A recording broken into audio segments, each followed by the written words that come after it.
Konsentrasi infanteri Angkatan Bersenjata Ukraina kembali menerima serangan brutal dari kelompok militer Rusia. Terbaru dalam sebuah rekaman yang ramai beredar di aplikasi perpesanan Telegram pada Jumat 5 April 2024.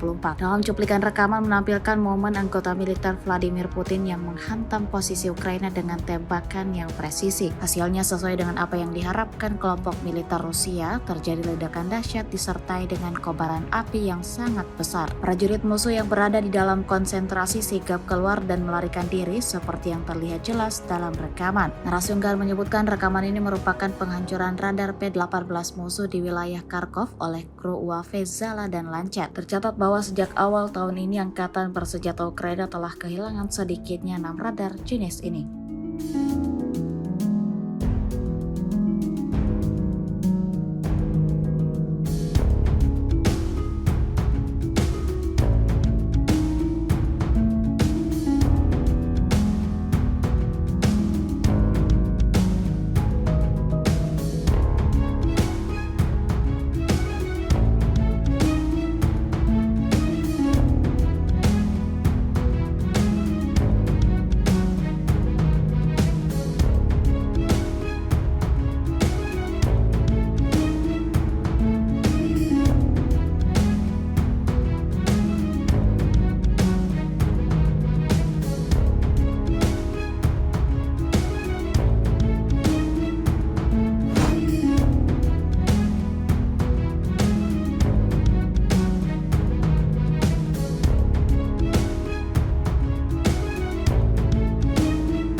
Download Tribun X sekarang, menghadirkan lokal menjadi Indonesia.